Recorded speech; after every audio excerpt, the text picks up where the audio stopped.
সূরা লোকমান আল্লাহ পাক বলছেন ওয়াসাইনাল ইনসানা বিওয়ালিদাইহি, আর প্রকৃতপক্ষে আমি মানুষকে তার পিতামাতার হক চিনে নেওয়ার জন্য নিজেই তাকিদ করেছি।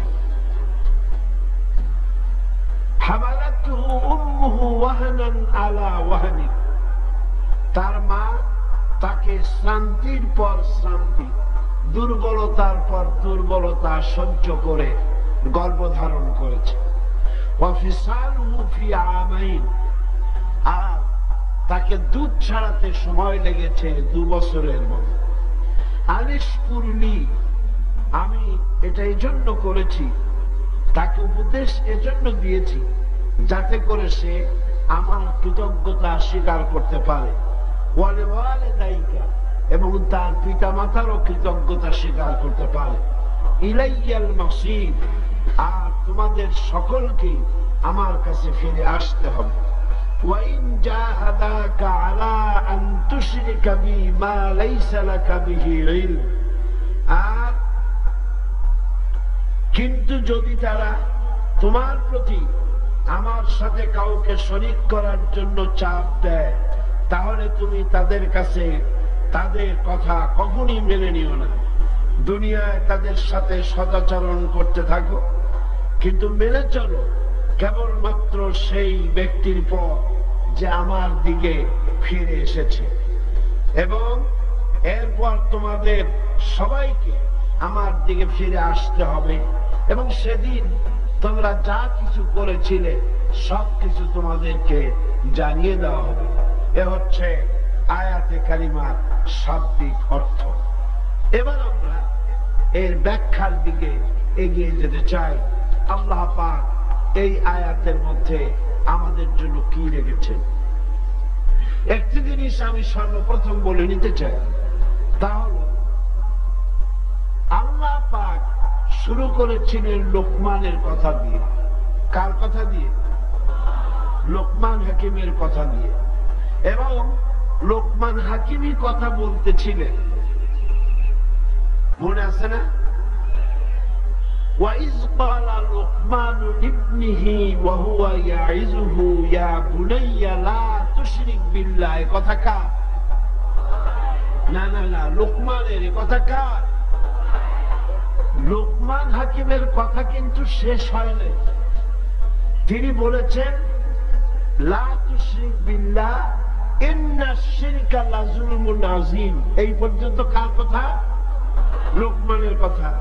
এরপরে লোকমান হাকিম আবারও কিন্তু কথা বলবেন, তার কথা কিন্তু শেষ হয়নি।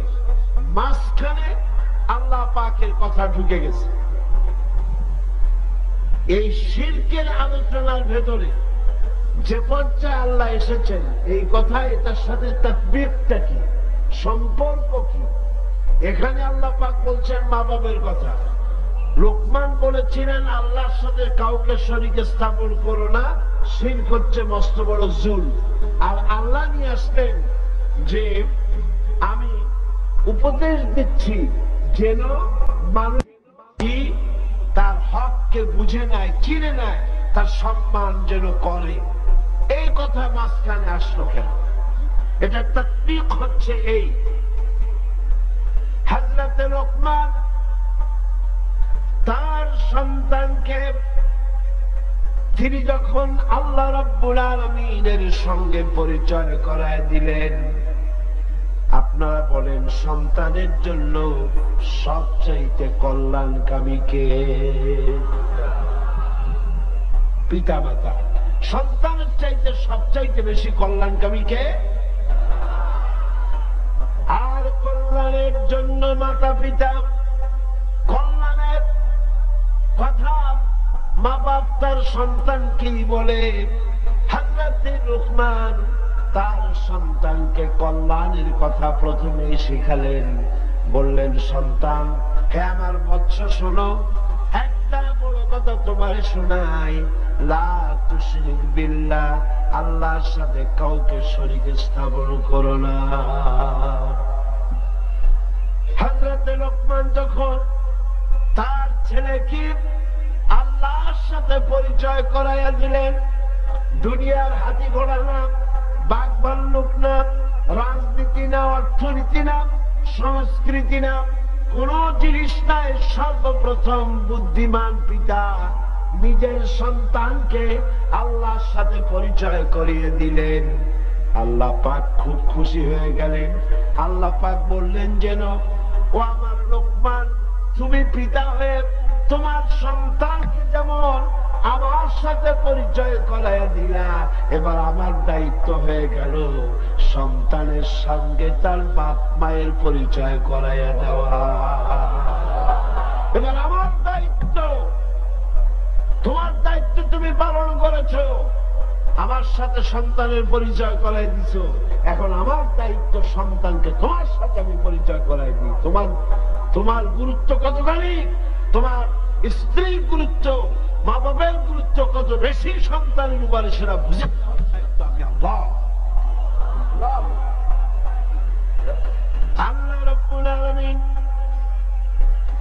এখানে বলছেন, وَوَصَّيْنَا الْإِنسَانَ بِوَالِدَيْهِ।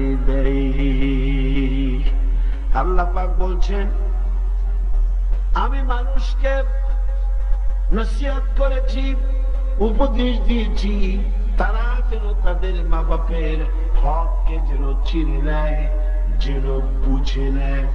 কারণ হলো মানুষের প্রধানতম দায়িত্ব হলো আল্লাহর উপরে ঈমান আনা, আর তারপরে দায়িত্ব হলো আল্লাহর উপরে ঈমান নিষ্ঠা আনুগত্য করার পরে পারিবারিক কর্তব্য পালন হলো প্রথম দায়িত্ব।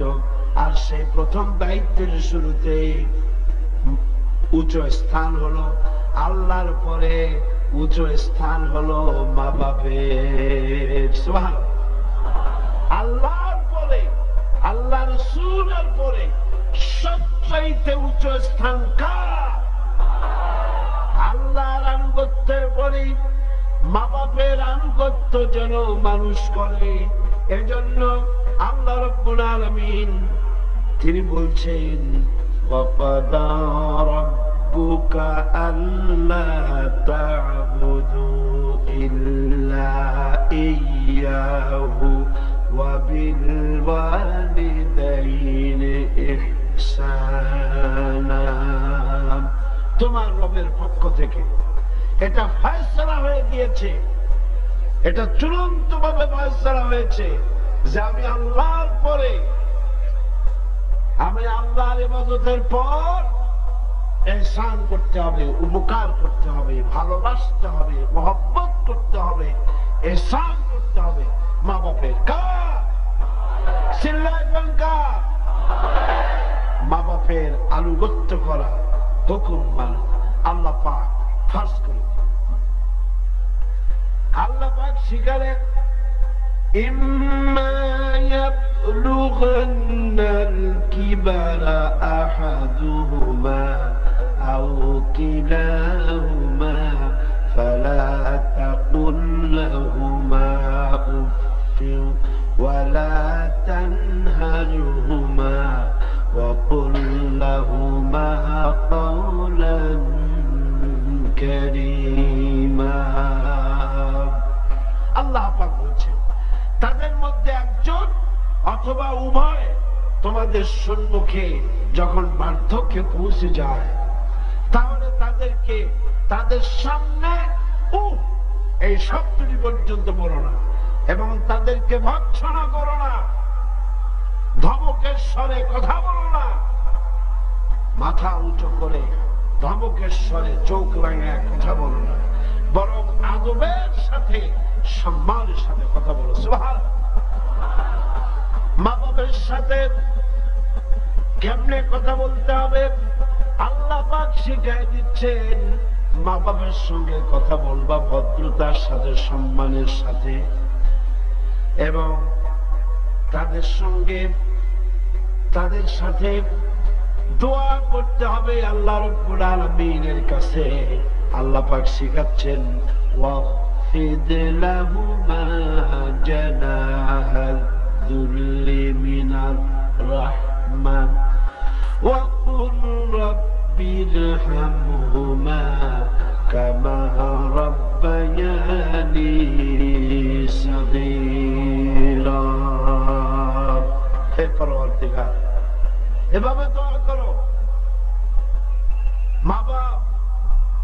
তাদের জন্য নরম এবং বিনীত হয়ে তাদের সামনে অবনত হও, করুণার ডানা বিছায়া দাও। মা বাবার জন্য কি করো? করুণার ডানা বিছায়া দাও, আর তাদের জন্য এইভাবে দোয়া করো, হে আমার রব,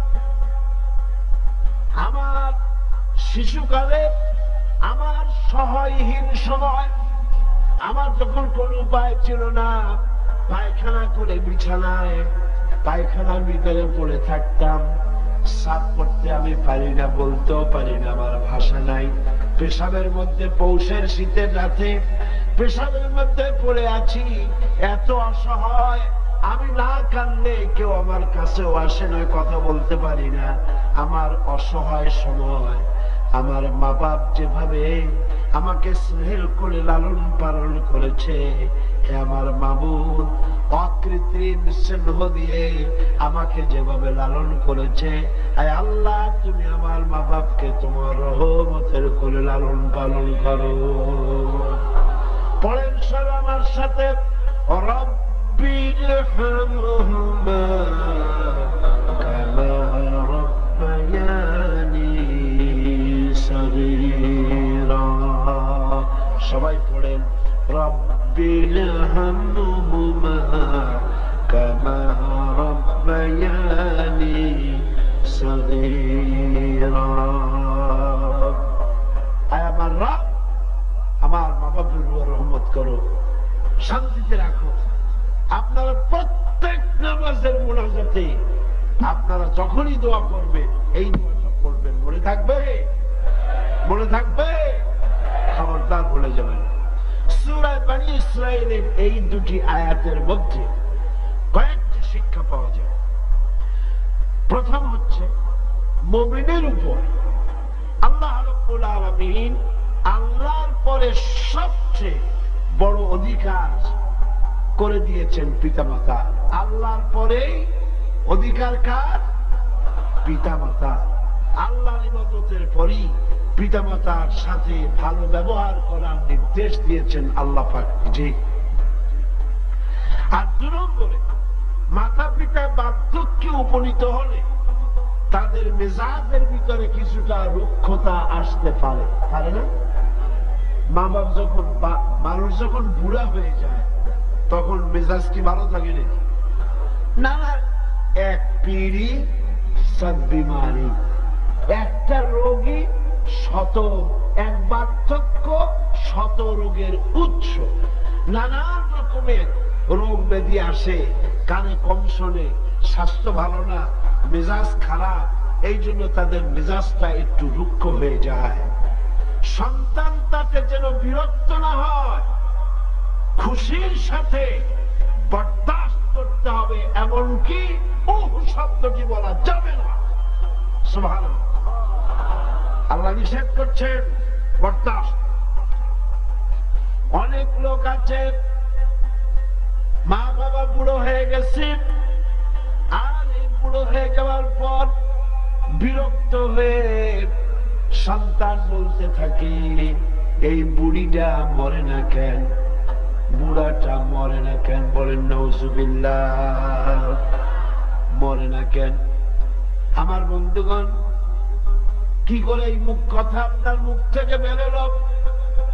আপনার কি মনে নাই, আপনি যখন ছোট ছিলেন তখন অসুস্থ হয়েছেন, টাইফয়েড হয়েছে, রোগ হয়েছে, ডাক্তার পত্র তেমন সেকালে পাওয়া যেত না, আপনার কাছে বসে ঘরে বৈদ্যুতিক লাইট নাই, কেরোসিনের আলো জ্বালায়া মা শিয়রে বসে বসে কোরআন শরীফ তেলাওয়াত করে আর চোখের পানি দর দর করে পড়তে থাকে।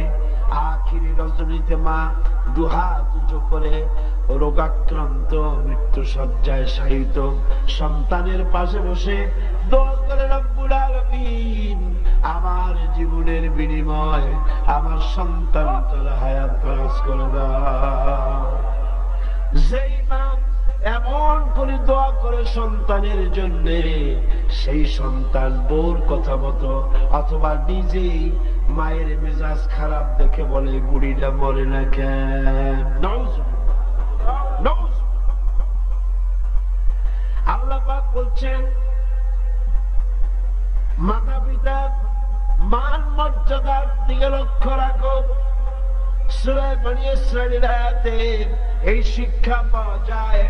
মান মর্যাদার ভিতরে উপরে লক্ষ্য রাখো, কারণ এখন আয় রোজগার করতে পারে না আগের মতো, তাদের অভিমান আসতে পারে। যখন যা প্রয়োজন সন্তান তা দেয় না, বউ একটা ঘরের মধ্যে দাজ্জাল মার্কা, চাইলেও পায় না। নানান রকম অসুবিধার কারণে মান অভিমান হতে পারে, গোসা হতে পারে। আল্লাহ নির্দেশ করছেন, সন্তান তুমি যেন মা বাপের সাথে রাগারাগি করবা না। মায়ের সাথে পিতার সাথে কখনো খারাপ ব্যবহার করবা না। কে নিষেধ করেছেন? বিনয়ের সাথে কথা বলো। আল্লাহ বলছেন মা বাপের সাথে কিভাবে কথা বলো? বিনয়ের সাথে, নরম সুরে, একান্ত অনুগত খাদেমের মতো কথা বলো। সুবহানাল্লাহ। পিতামাতার অসহায় এবং দুর্বল অবস্থায় তাদেরকে বেশি করে সম্মান করো, কারণ মনে রাখা দরকার তোমার হাজারো বিরক্তি সহ্য করেছে ছোটবেলায় তোমার বাবা, হাজার বিরক্তি সহ্য করেছে। কোলে উঠেছো, ঘাড়ে উঠেছো, পেশাব করেছো, পায়খানা করেছো, বিরক্তি সহ্য করে নাই মা? সহ্য করে নাই? হাজার বিরক্তি সহ্য করেছে। এজন্য আল্লাহ পাক বান্দাকে স্মরণ করে দিয়েছেন, বান্দারে মা বাপের জন্য দোয়া করবি। রব্বিরহামহুমা কামা রাব্বায়ানি সগীরা। এই দায়িত্ব কে দিলেন? কে দিলেন? এখন আপনি যেন দায় সারার জন্য, আল্লাহ দায়িত্ব দিছে বলে আপনি দায় সারার মতো মায়ের একটু কাপড় দিলেন, বাপের একটু জামা দিলেন, 2-5টা টাকা দিলেন। দায় সারার জন্য দিচ্ছেন না অন্তরের মহব্বত দিয়ে দিচ্ছেন? এটা দেখছেন কে? দেখেন আল্লাহ কি বলছেন, রব্বুকুম আ'লামু বিমা ফি নুফুসিকুম ইন তাকুনু সালিহিনা ফাইন্নাহু কানা লিল আওয়াবিনা গফুরা। তোমার রব কিন্তু জানেন যে তুমি কি দায় সারা গোছের কাজ করছো, না আমার অর্পিত দায়িত্ব হিসেবে তুমি তোমার মাকে সম্মান করছো, টাকা দিচ্ছ, পিতাকে সম্মান করছো। আমি দেখতে পাচ্ছি। তবে আল্লাহ পাক তওবাকারীকে ভালোবাসেন, সালিহিনদেরকে ভালোবাসেন। আর আল্লাহ পাক হচ্ছেন গফুর, তিনি হচ্ছেন ক্ষমাশীল। দায়িত্ব পালন হিসেবে মহব্বত দিয়ে, ভালোবাসা দিয়ে, শ্রদ্ধা দিয়ে তোমার মা বাপের খেদমত করবে, দায় সারা গোছের জন্য না হয়। কারণ এককালে তুমি ছেড়ে তাদের মুখাপেক্ষী। ভালো করে শোনেন, এককালে আমরা সবাই মা বাপের মুখাপেক্ষী ছিলাম না? বলেন ছিলাম না? এককালে তুমি যাদের মুখাপেক্ষী ছিলে, তারা আজ তোমার মুখাপেক্ষী হয়ে গেছে। আবার সময় আসবে যখন আমরাও আমাদের সন্তানদের মুখাপেক্ষী হয়ে যাব। তিলকাল আইয়ামু নুদাবিলুহা বাইনান নাস। এটাই হলো ইতিহাস, এরকমই হবে। দাদা বসেছিল পুকুর পাড়ে গোসল করবে, একেবারে পুজো হইয়া হাঁটু মাথার উপর উঠে গেছে। নাতি কাছে গিয়ে বলছে, দাদা বর্ষিটা কত দিয়ে কিনছ? দাদা তো বর্ষির মতো পুজো হয়ে গেছে। দাদা রসিকতা বুঝতে পেরেছেন। দাদা বলছেন, ভাই কেনা লাগবে না, সময় আসলে তুমিও একটা ফ্রি পাবা। কাজে আজকে আমরা এক সময় অসহায় ছিলাম, মা বাপ আমাদেরকে যত্ন করে লালন পালন করেছে। আজ তারা অসহায়, তুমি তাদেরকে যদি মর্যাদা দাও, তুমি তখন অসহায় হবে, তোমার সন্তান তোমাকে অবশ্যই মর্যাদা দেবে। সূরা বাকারায় একটি আয়াতে আল্লাহ রাব্বুল আলামিন এভাবে বলেছেন, লা তা'বুদুনা ইল্লাল্লাহ ওয়া বিল ওয়ালিদাইনি ইহসানা। আল্লাহ ছাড়া কারো উপাসনা করো না এবং পিতামাতার সাথে অবশ্যই সদ্ব্যবহার করবে। সূরা বাকারা, বনী ইসরাঈলে বললে সূরা বাকারার মধ্যে বলছে। এবার বলছে সূরা আনকাবুতে, ওয়া ওয়াসাইনাল ইনসানা বিওয়ালিদাইহি হুসনা। কত জায়গায় বলতেছেন আল্লাহ, আমি সমগ্র মানব মণ্ডলীকে তাদের পিতামাতার সাথে সদ্ব্যবহার করার জন্য উপদেশ দিচ্ছি, নির্দেশ দিচ্ছি পৃথিবীর সমস্ত মানুষকে। এখানে মুসলমান বলা হয় নাই, গোটা বিশ্বের মানব মণ্ডলীকে আল্লাহর পক্ষ থেকে নির্দেশ করা হচ্ছে মা বাপের প্রতি শ্রদ্ধাশীল হও। সূরা কাহফে বলা হয়েছে, ওয়া ওয়াসাইনাল ইনসানা বিওয়ালিদাইহি ইহসানা হামালাতুহু উম্মুহু কুরহা ওয়া ওয়াদা'তুহু কুরহা ওয়া হামলুহু ওয়া ফিসালুহু 30 শাহরা। আমি মানব গোষ্ঠীকে নির্দেশ করেছি তোমার পিতামাতার ইহসান করো। তোমার মা তোমাকে গর্ভে ধারণ করেছে অত্যন্ত কষ্টের সাথে, আর ডেলিভারিও করেছে অত্যন্ত কষ্টের সাথে, আর 30টি মাস ধরে নিজের বুকের দুগ্ধ দিয়ে খাওয়াইয়া তোমাদের মানুষ করছে। খবরদার মা বাবার সঙ্গে নাফরমানি। মায়ের পেটের ভিতরে যখন সন্তান থাকে, পেটের ভিতরে যখন সন্তান থাকে, সন্তান নড়াচড়া করতে থাকে, মা বাবার স্বাভাবিক, মায়ের স্বাভাবিক অবস্থা তখন আর থাকে না। লক্ষ্য করেন, মায়ের স্বাভাবিক অবস্থা থাকে না, ক্ষুধা কম হয়ে যায়, খেতে পারে না, মাথা ঘুরাতে থাকে, শরীরের ভিতরে একটা অস্বাভাবিক অবস্থা বিরাজ করে, তার মাসিক অসুখটা বন্ধ হয়ে যায়।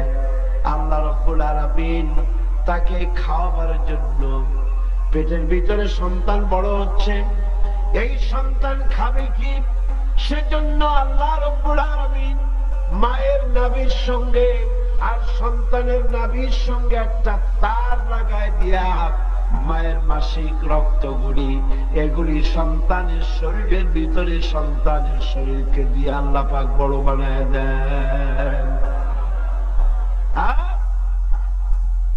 মা তখন দুর্বল হতে থাকে।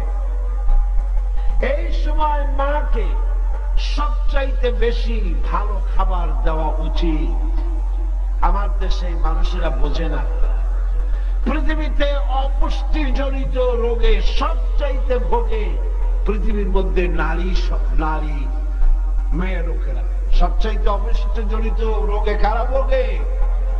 মেয়ে লোকেরা। সেদিকে আপনাদের লক্ষ্য রাখা দরকার। আপনার সন্তান ধারণ করেছে, আপনার বংশকে রক্ষা করার দায়িত্ব পালন করছে স্ত্রী। তার সন্তান, তার পেটে যখন সন্তান এসেছে, তখন তাকে ভিটামিন খেতে দিতে হবে, ক্যালসিয়াম খেতে দিতে হবে, দুধ খেতে দিতে হবে, মাছ খেতে দিতে হবে, শাক খেতে দিতে হবে, গোশত খেতে দিতে হবে, ভালো ভালো খাবার তাকে দিতে হবে। এটা দেওয়া দায়িত্ব আপনার। তার রক্তগুলি সব সন্তানের মধ্যে চলে যাচ্ছে। এখন দেখুন আল্লাহ রাব্বুল আলামিন কি করছেন, রক্তগুলি নাভির ভিতর থেকে, পাইপের মধ্য থেকে শরীরের মধ্যে আল্লাহ দিয়ে দিচ্ছেন। মুখের মধ্যে দিয়ে আল্লাহ খাওয়ার নাই, মুখটাকে আল্লাহ পাক পবিত্র রেখে দিলেন, যাতে করে দুনিয়া আসার পরে বান্দা যেন ওই পবিত্র মুখ দিয়ে আল্লাহ রাব্বুল আলামিনের নামের জিকির করতে পারে। হযরত উলামায়ে কেরাম, সম্মানিত সুধী মণ্ডলী, বাংলাদেশ এবং প্রতিবেশী দেশ থেকে আগত সম্মানিত ভাইয়েরা, সুপ্রিয় সাংবাদিক বৃন্দ, পর্দার আড়ালের মা ও বোনেরা, আসসালামু আলাইকুম ওয়া রাহমাতুল্লাহি ওয়া বারাকাতুহু। আমরা মহান আল্লাহ রাব্বুল আলামিনের দরবারে লাখো কোটি শুকর আদায় করি, যে মহান আল্লাহ তাবারক ওয়া তাআলা আমাদেরকে আজ কোরআনে কারীমের তাফসীরের মাহফিলে শরীক হওয়ার তৌফিক ইনায়েত করলেন। আমরা শুকরগুজার হচ্ছি। আমরা সকলে পড়ছি আলহামদুলিল্লাহ। রব্বানা লাকাল হামদ হামদান কাসীরান তাইয়িবান মুবারাকান ফীহি। আল্লাহ পাক দয়া করে আমাদেরকে এই মাহফিলে শরীক হওয়ার তৌফিক দিয়েছেন, তাই আমরা উপস্থিত হতে পেরেছি। এখানে পাকিস্তান থেকে আগত সম্মানিত মেহমান হাকিমুল উম্মত আল্লামা হযরত মাওলানা আশরাফ আলী থানভী রহমাতুল্লাহ আলাইহির নামে যে জামিয়া, লাহোরের বিখ্যাত জামিয়া আশরাফিয়া, তার সম্মানিত মেহমান মুহতামিম আমাদের সামনে বসে আছে। যেহেতু কোরআনে কারীমের একটি তাফসীরের ধারাবাহিকতা এখানে চলছে, তাই রাত বেশি হলে পরে আমি আপনাদের সামনে আমার বক্তব্যগুলি পেশ করতে পারবো না এবং এই ধারাবাহিকতা বিঘ্ন হবে। এ কারণে তাকে আগামীকাল সময় মতো আপনাদের সামনে পেশ করা হবে। তিনি উপস্থিত আছেন। আগামীকাল তার গানা কাদার মালফুজাত থেকে আমরা সকলে ফায়দা পাবো ইনশাআল্লাহ। সকলে বলেন ইনশাআল্লাহ। এখন আমি যেহেতু আলোচনা রাত হয়ে যাবে, সাংবাদিকরা তাদের জন্য, সাংবাদিক বৃন্দের জন্য যে কথাগুলি আমি মাঝখানে আনবো, সেই কথাগুলি সামারাইজ করে, সামাপ করে প্রথম দিকে আনতে চাই, যাতে করে তাদের জন্য একটু উপকার হয়, তারা যেন পত্রিকাগুলিতে এগুলি দিতে পারে। যে কথাটা আমি প্রাথমিক পর্যায়ে বলে থাকি, গতকালও বলেছি, আগেও বলেছি, আজকে বলতে চাচ্ছি, গোটা পৃথিবী দুটি শিবিরে বিভক্ত হয়ে গেছে। একটা দিকে আছে ইহুদি, নাসারা, নাস্তিক, মুশরিক এবং তাদের সহযোগীরা একদিকে, আর একদিকে পৃথিবীর সমস্ত মুসলমান। মাঝখানে তৃতীয় কোনো অবস্থান নাই। এবং ইতিমধ্যেই আর মাত্র একটি বছর পর আমরা নতুন একটি শতাব্দীতে পদার্পণ করতে যাচ্ছি। সেটি হচ্ছে একবিংশ শতাব্দী। আর এই একবিংশ শতাব্দীতে কাফের, মুশরিক, ইহুদি, নাসারা, মুরতাদ, কাদিয়ানি, বাহাই, দুনিয়ার সমস্ত ইসলাম বিরোধী শক্তি ঐক্যবদ্ধ হয়েছে। একবিংশ শতাব্দী হবে দুনিয়া থেকে ইসলাম বিদায় করে দেওয়ার শতাব্দী। আর গোটা দুনিয়ার সমস্ত মুসলমানদের আজকের শপথ গ্রহণ করতে হবে, আমাদের জন্য হচ্ছে একবিংশ শতাব্দী, কোরআনের বিজয়ের শতাব্দী, রাসূলুল্লাহর সুন্নাহর শতাব্দী, সুন্নাহ বিজয়ের শতাব্দী, কাদিয়ানীদের কবরের শতাব্দী, এনজিওদের কবরের শতাব্দী, নাস্তিক মুরতাদদের কবরের শতাব্দী, আর ইসলামের বিজয়ের শতাব্দী হবে ইনশাআল্লাহ।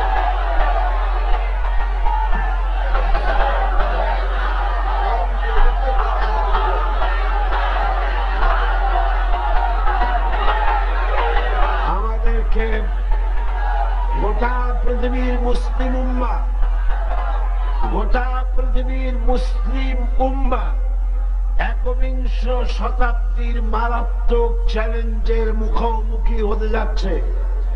সেই চ্যালেঞ্জ কি তা আপনাদেরকে জানতে হবে। তাফসিরে যাওয়ার আগে মাত্র 5 মিনিট অথবা 5-7 মিনিটের ভেতরে আমি সেই গুরুত্বপূর্ণ পয়েন্ট আপনাদেরকে তুলে দিচ্ছি। সেটি হচ্ছে পৃথিবীকে মোকাবেলা, মুসলিম উম্মাহকে মোকাবেলা করতে হবে একবিংশ শতাব্দীর চ্যালেঞ্জ। সেই চ্যালেঞ্জ হচ্ছে আমার দৃষ্টিতে মারাত্মক 3টি চ্যালেঞ্জ। একটি হচ্ছে পলিটিক্যাল চ্যালেঞ্জ, আরেকটি হচ্ছে ইন্টেলেকচুয়াল চ্যালেঞ্জ, আরেকটি হচ্ছে কালচারাল চ্যালেঞ্জ। এর বাংলা বলি যারা বুঝবেন না তাদের জন্য। একটি হলো রাজনৈতিক চ্যালেঞ্জ, আরেকটি হচ্ছে বুদ্ধিবৃত্তিক চ্যালেঞ্জ, আরেকটি হচ্ছে সাংস্কৃতিক চ্যালেঞ্জ। এই 3টি চ্যালেঞ্জে মোকাবেলা করতে হবে, ওভারকাম করতে হবে। বিশ্ব মুসলিমের মুসলিম উম্মাহকে ঐক্যবদ্ধভাবে এই চ্যালেঞ্জের মোকাবেলার জন্য প্রস্তুতি গ্রহণ করতে হবে।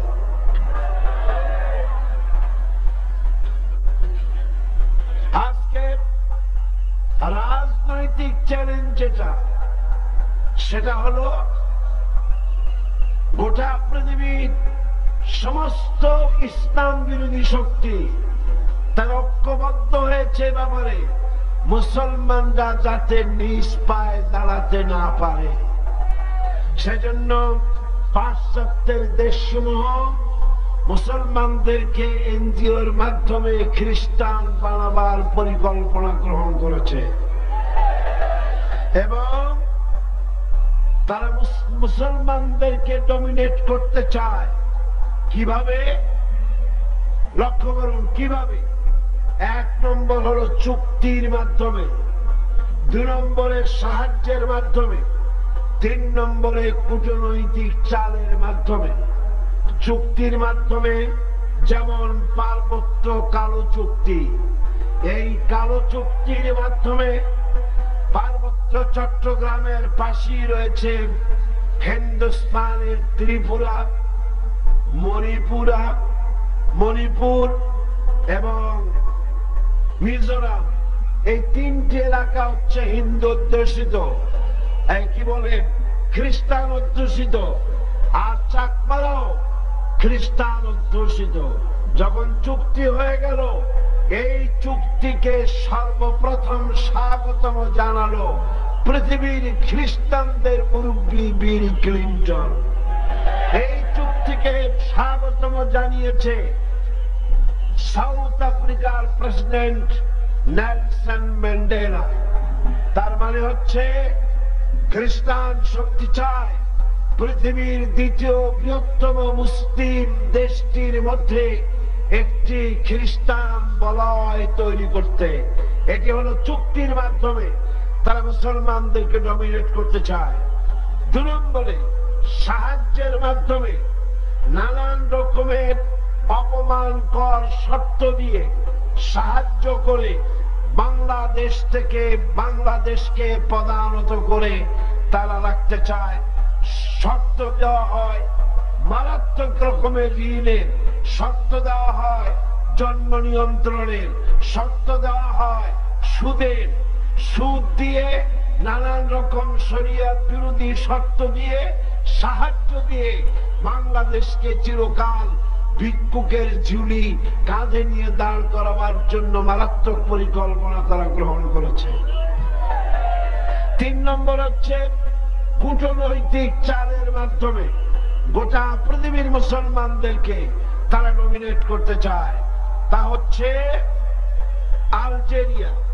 আলজেরিয়ায় ইসলামিক সালভেশন ফ্রন্ট ক্ষমতায় যেতে যাওয়ার সম্পূর্ণ উপযুক্ততা অর্জন করার পরেও খ্রিস্টান শক্তি সেখানে এ পর্যন্ত 1.5 লক্ষ, যারা গণতন্ত্রের কথা বলে সেই গণতন্ত্রের আমেরিকা, তারা গণতন্ত্রকে দুপায়ে তোলে। আলজেরিয়ার 1.5 লক্ষ সালভেশন ফ্রন্টের নেতা এবং কর্মীদেরকে শহীদ করে দিয়েছে, হত্যা করেছে, কারারুদ্ধ করেছে। তুরস্কে তারা আর্মিদের মাধ্যমে তুরস্কে ধর্মনিরপেক্ষতা বা গোটা টার্কি জাতির মাথার উপরে চড়িয়ে দিয়েছে এবং কামাল পাশার মতো একটি শয়তান। কামাল পাশা কি? যারা বলেন কি? আল্লাহর লানত কামাল পাশা। সেই আল্লাহর লানত কামাল পাশার ধর্ম নিরপেক্ষতাকে সেখানে টিকাবার জন্য, টিকা রাখার জন্য চেষ্টা চালাচ্ছে আমেরিকা। সাথে সাথে ধর্ম নিরপেক্ষ মতবাদ, কুফরি মতবাদ, কি মতবাদ বলেন? যারা বলেন কি মতবাদ? এই কোরআন সাক্ষী। কি সাক্ষী?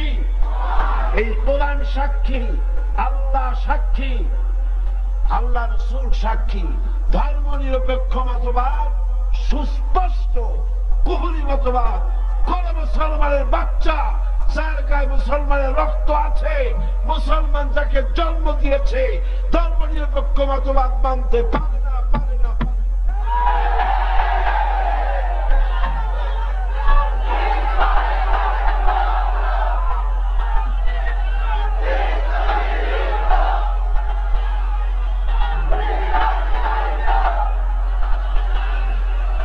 আল্লাহ পাক এর দলিল কি?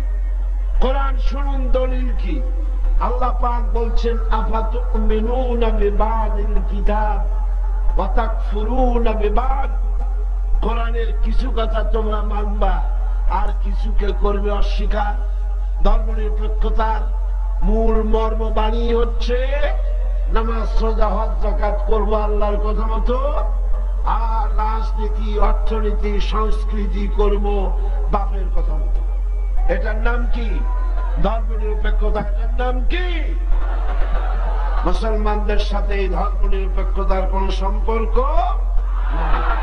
ইন্দোনেশিয়া, সুদান, কাশ্মীর, আফগান, ফিলিস্তিন, গোটা দুনিয়ায় খ্রিস্টান শক্তি গোটা পৃথিবীর সমস্ত মুসলমানদেরকে ধর্মনিরপেক্ষ রাষ্ট্রে পরিণত করার জন্য সেই সব দেশের রাষ্ট্রপ্রধানদেরকে তাদের দালাল হিসাবে তারা কাজে লাগাচ্ছে। আজ 2 নম্বরে বুদ্ধিবৃত্তিক চ্যালেঞ্জ। এই বুদ্ধিবৃত্তিক চ্যালেঞ্জ তারা করেছে ইসলামের বিরুদ্ধে। 21শ শতাব্দীর চ্যালেঞ্জ, বুদ্ধিবৃত্তিক চ্যালেঞ্জ। সেটা কি? সেটা হলো পাশ্চাত্য আমাদেরকে জ্ঞানের ক্ষেত্রে ডমিনেট করতে চায়। যেমন তারা বলছে বর্তমান যুগে ইসলাম রাষ্ট্র হিসাবে ইসলাম চলতে পারে না। ইসলামে এমন কোন আইন নাই যা দিয়ে রাষ্ট্র চালানো যায়। নাউজুবিল্লাহ। তারা ইসলামের রাষ্ট্রে সংখ্যালঘুদের অধিকার নাই, নারীর অধিকার নাই, শ্রমিকের অধিকার নাই, এই কথা তারা বলে বেড়াচ্ছে। অথচ ইতিহাস সাক্ষী এই পৃথিবীতে নারীর অধিকার, শ্রমিকের অধিকার, মানুষের অধিকার, সমস্ত সাদা কালা মানুষের অধিকার, পৃথিবীর সকল শ্রেণীর মানুষের অধিকার প্রতিষ্ঠিত করেছে কে? ইসলাম। সিল্লা বলেন কে? তারা এই চ্যালেঞ্জ ছুড়ে দিয়েছে রেডিও, টেলিভিশন এবং তাদের পত্র পত্রিকার মাধ্যমে। তারা চেষ্টা চালাচ্ছে তাদের, আমরা কথা বলি এক মুখে, আমার কথা আজকে কয়েক লক্ষ লোক শুনছে, কিন্তু তারা যখন পত্রিকা ছাপে, এই দেশে ইসলামের পক্ষে পত্রিকা কয়টা? জবাব দেন না। 2টা, 1টা, 3টা। আর বাকি ইসলামের পক্ষে না বিপক্ষে? রেডিও টেলিভিশন কি ইসলামের পক্ষে? সুতরাং আমি কথা বলি এক মুখে, ওরা কথা বলে 100 মুখে। ওদের বুদ্ধিজীবীর অভাব নাই।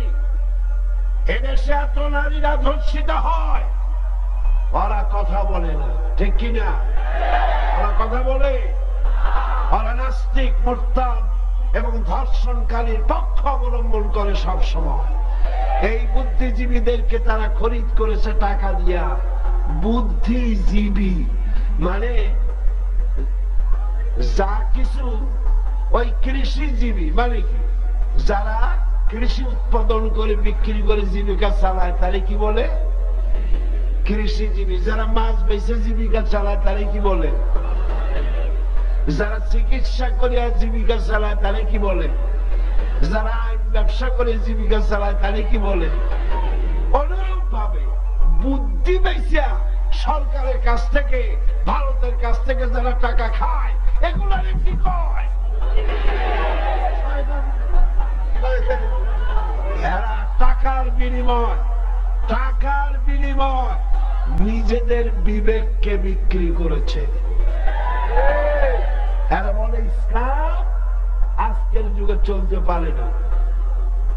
আল্লামা ইকবাল বলেছে, उन्हीं का महफिल संवारता हो, उन्हीं का महफिल संवारता हो, चराग मेरी है रात उनकी, उन्हीं का मतलब का कह रहा हो, जुबान मेरी है बात उनकी। उन्हीं का মাহফিল সওয়ারতা। আমি অন্যের মাহফিল সাজাই, নিজের কোন মাহফিল নাই। আমি অন্যের রাত্রে চেরাগ জ্বালাই, আমার নিজের কোন রাইট নেই। আমি অন্যের বক্তব্য নিজের জিহ্বা দিয়া বলি, আমার নিজস্ব কোন সে নাই। বুদ্ধিজীবীরা তাই আর জিহ্বার উপরে সওয়ার হয়েছে ভারত। এদেশের বুদ্ধিজীবীগুলির জিহ্বার উপরে কে সওয়ার হয়েছে? কলমের উপরে, জিহ্বার উপরে ভারত সওয়ার হয়ে ইসলামের বিরুদ্ধে তারা অহরহ লিখে যাচ্ছে। এটা হচ্ছে ইন্টেলেকচুয়াল চ্যালেঞ্জ। এই চ্যালেঞ্জের মোকাবেলা করতে হবে মুসলিম উম্মাহকে সার্থকভাবে প্রমাণ করতে হবে নারীর অধিকার, পুরুষের অধিকার, শ্রমিকের অধিকার, সংখ্যালঘুদের অধিকার, অমুসলিমের অধিকার প্রতিষ্ঠিত করেছে কেবলমাত্র। আরো জোরে বলে। এরপরে আরেকটি চ্যালেঞ্জ, এর মোকাবেলা করতে হবে আমাদেরকে, সেটি হচ্ছে কালচারাল চ্যালেঞ্জ, সাংস্কৃতিক চ্যালেঞ্জ। আজকে শুরু হয়েছে আকাশ সংস্কৃতি, স্যাটেলাইট কালচার। ডিশ এন্টিনার মাধ্যমে, ইন্টারনেটের মাধ্যমে, পত্রপত্রিকার মাধ্যমে অনবরত তারা বোঝাতে চাচ্ছে ইসলামের কোন সংস্কৃতি নাই। তারা সংস্কৃতি আমদানি করছে। তাদের সংস্কৃতি কি? তাদের সংস্কৃতি হলো উলুধ্বনি দেওয়া, তাদের সংস্কৃতি হলো মঙ্গল প্রদীপ জ্বালানো, তাদের সংস্কৃতি হলো ধুতি পরা, তাদের সংস্কৃতি হচ্ছে আগুনকে সম্মান করা, তাদের সংস্কৃতি হচ্ছে 31st নাইট অবজার্ভ করা। এই যে ডিসেম্বর মাস, এটা কি মাস? ডিসেম্বর মাসের 31 দিবাগত রাত্রে এদেশের মুসলমান সন্তানেরা যা করে, এরা মুসলমান নামের কলঙ্ক, কুলাঙ্গা। ঢাকার রাজপথে, আভিজাতপূর্ণ এলাকাগুলিতে 31st নাইটে প্রকাশ্যে জেনা ব্যভিচার হয়, বোমাবাজি হয়, মদের ছড়াছড়ি চলতে থাকে। এটা কি মুসলমানের দেশ? অবশ্যই মুসলমানের দেশ। পৃথিবীর দ্বিতীয় বৃহত্তম মুসলিম দেশে সংস্কৃতির নামে বর্তমান সরকার যা আমদানি করছে, ভালোবাসা দিবস, বসন্ত দিবস, বর্ষবরণ, 31 নাইট অবজার্ভ, এরপরে মঙ্গল প্রদীপ, ধুতি পরা, উলুধ্বনি দেওয়া, আগুনের প্রতি সম্মান করা, যা কিছু সংস্কৃতির নামে বর্তমান সরকার আমদানি করছে, আল্লাহর কসম এগুলি ইসলামের সংস্কৃতি নয়, এগুলি ভারতের হিন্দুদের সংস্কৃতি। এই সংস্কৃতির সাথে বাংলার 12 কোটি জনগণের কোন সম্পর্ক নাই।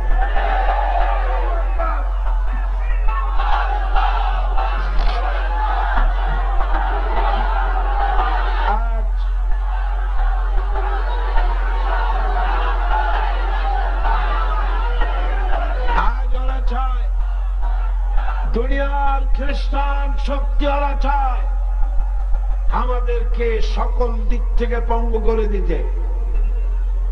পৃথিবীতে আজও মুসলমানদের ঘরে ঘরে শান্তি এখনো আছে, মুসলমানের ঘরে ঘরে এখনো শান্তি আছে। শান্তির মূল কথা হলো পারিবারিক বন্ধন।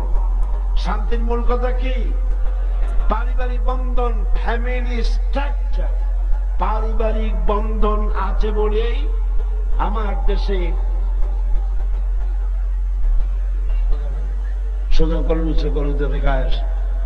সারা পৃথিবীতে ওদের পারিবারিক বন্ধন নাই। ওরা কুকুর বিড়ালের মতো যে যেখানে খুশি বাস করে। স্বামীর সাথে স্ত্রীর সম্পর্ক নাই, বাপের সাথে সন্তানের সম্পর্ক নাই, ভাইয়ের সাথে বোনের সম্পর্ক নাই, এই ধরনের বিচ্ছিন্ন ভাবে থাকে। মুসলমানদের আছে পারিবারিক বন্ধন, যৌথ পরিবার, একান্নভুক্ত পরিবার, মায়া আছে, অ্যাফেকশন আছে, ভালোবাসা আছে, প্রেম আছে, উদারতা আছে, সবকিছু এই মুসলমানদের মধ্যে আছে। বলেন আলহামদুলিল্লাহ।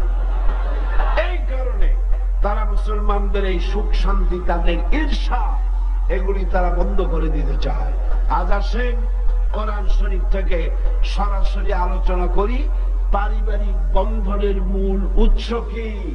এবার আল্লাহ পাক বলতেছেন। কে বলছেন? আল্লাহ পাক। গতকাল যেখান থেকে শুরু করেছি, শেষ করেছি, আজকে সেখান থেকে শুরু করব ইনশাআল্লাহ। আমরা কোন সূরা আলোচনা করতেছিলাম মনে আছে আপনাদের? তাহলে শয়তানের ওয়াসওয়াসা থেকে আল্লাহর কাছে পানাহ চেয়ে নিয়ে আমরা আলোচনা শুরু করি। পড়েন আমার সাথে। আউযু বিল্লাহি মিনাশ শাইতানির রাজীম। বিসমিল্লাহির রাহমানির রাহিম। বিতাড়িত মরদুদ শয়তানের ওয়াসওয়াসা থেকে আল্লাহর কাছে পানাহ চাচ্ছি। পরম করুণাময় আল্লাহ রাব্বুল আলামিনের নামে শুরু করছি। আল্লাহ পাক বলছেন, ওয়া ওয়াসাইনাল ইনসানা বিওয়ালিদাইহি হামালাতুহু উম্মুহু ওয়াহনান আলা ওয়াহনিন وفصاله في عامين أن اشكر لي ولوالديك إلي المصير وإن جاهداك على أن تشرك بما ليس لك به علم فلا تطعهما وصاحبهما في الدنيا معروفا واتبع سبيل من أناب إلي ثم إلي مرجعكم فأنبئكم بما كنتم تعملون